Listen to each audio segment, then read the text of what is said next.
வெங்காயம் போட்ட வெந்தயக்கீரை எப்படி செய்யறதா சொல்ல போகிறேன். இது எங்கள் அத்தை எனக்கு சொல்லி கொடுத்த டிஷ். ரொம்ப சூப்பராக இருக்கும். செஞ்சு பாருங்கள். கொஞ்சம் கூட மிச்சமாகாமல் கண்டிப்பாக காலியாயிரும். 2 கட்டு வெந்தயக்கீரையை க்ளீன் பண்ணி கட் பண்ணி எடுத்துக்கோங்க. ஒரு பெரிய சைஸ் உருளைக்கிழங்க வேக வச்சு எடுத்து வச்சிருங்க. இந்த இடம் தான் ரொம்ப முக்கியமான இடம். உங்கள் ஆள்காட்டி விரல் சைஸுக்கு 2 சில்லு தேங்காய், கொஞ்சமாக சோம்பு, ஒரே ஒரு கிராம்பு, அந்த கிராம்பு சைஸுக்கே பட்டை, 2 பூண்டு, கொஞ்சம் இஞ்சி, இதையெல்லாம் மிக்சியில் போட்டு நல்லா அரைச்சி எடுத்துருங்க.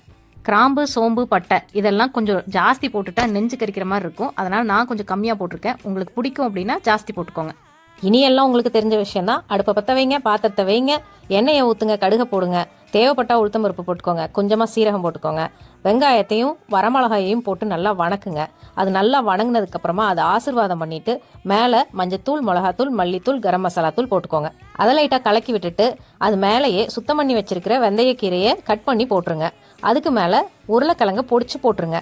அதுக்கப்புறம் இந்த தேங்காய் இதெல்லாம் போட்டு மிக்சியில் அரைச்சி எடுத்து வச்சோல்ல, அதை மேலே ஊற்றிடுங்க. தேவைப்பட்டால் கொஞ்சமாக தண்ணி ஊற்றுங்க. தண்ணி ரொம்ப கொஞ்சமாக இருக்கட்டும்.